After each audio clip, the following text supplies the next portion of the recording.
Hello students, I hope कि आप सब अच्छे होंगे। So today we are studying the concept called acceleration. So the definition of acceleration is, तो acceleration की डेफिनेशन है the rate of change of velocity is called acceleration. Velocity में आने वाले परिवर्तन की मात्रा को एक्सीलरेशन कहते हैं। एक्सपेरिमेंट के साथ हम आपको एक्सीलरेशन समझाएंगे। Let's try this. 1.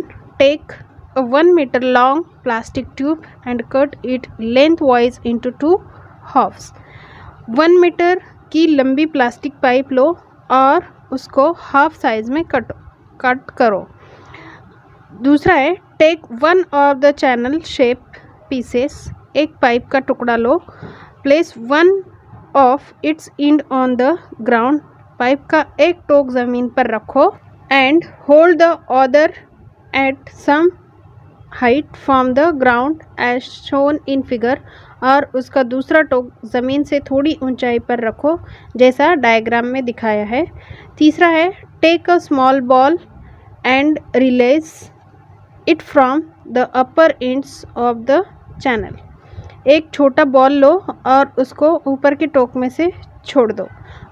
4 number, observe the velocity of the ball as it rolls down along the channel.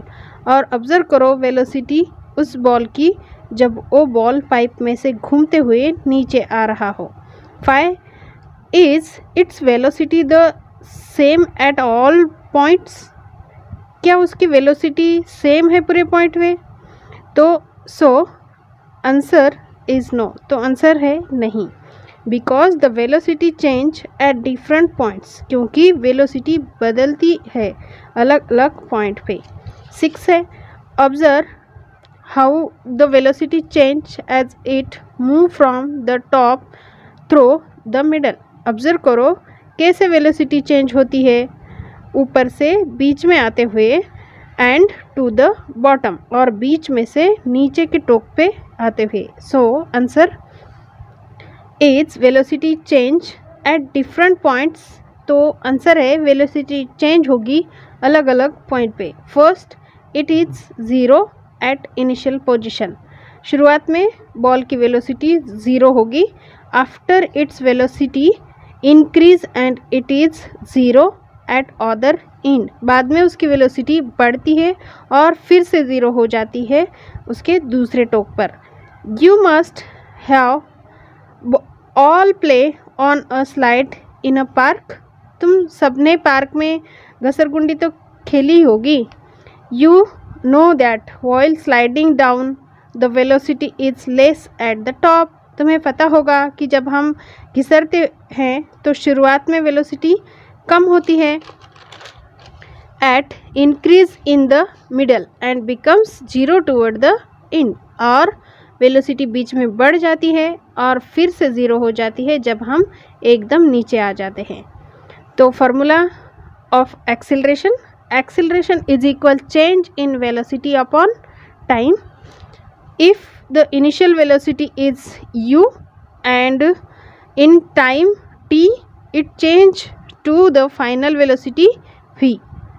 अगर इनिशियल यानी शुरुआत की वेलोसिटी u है और बदलाव आते हैं वेलोसिटी में टाइम t के साथ, और फाइनल वेलोसिटी है v। फॉर्मूला है acceleration is equal final velocity minus initial velocity upon time. Therefore a is equal v minus u upon time.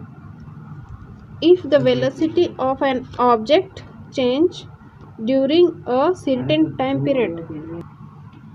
अगर कोई भी ऑब्जेक्ट की वेलोसिटी चेंज होती है एक निश्चित समय के अंदर, then it is said to have acceleration motion. तो उसे कहते हैं acceleration motion.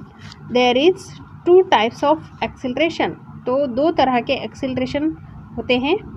First, uniform acceleration. Second, non uniform acceleration. तो first, uniform acceleration definition, the velocity change by equal amount in equal time interval is called uniform acceleration।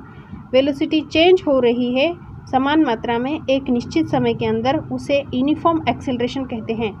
Second, non uniform acceleration definition, the velocity change bye unequal amount is equal time interval is called non uniform acceleration. Velocity निश्चित समय के अंदर change हो रही है लेकिन अलग मात्रा में यानी अलग अमाउंट में, तो उसे नॉन यूनिफॉर्म एक्सीलरेशन कहते हैं। 1. When an object is at rest in the being of its motion, what is its initial velocity? जब कोई ऑब्जेक्ट रेस्ट में है, शुरुआत में के मोशन में, तो उसकी इनिशियल वेलोसिटी क्या होगी? So the initial velocity is 0। उसकी इनिशियल वेलोसिटी 0 होगी क्योंकि वो रेस्ट पे है। Second question, when an object comes to rest at the end of its motion, what is its final velocity? अगर कोई ऑब्जेक्ट लास्ट में रेस्ट में आ जाता है तो उसकी फाइनल वेलोसिटी क्या होगी? So the final velocity is 0। उसकी फाइनल वेलोसिटी 0 होगी क्योंकि वो रेस्ट पे है। Thank you for watching.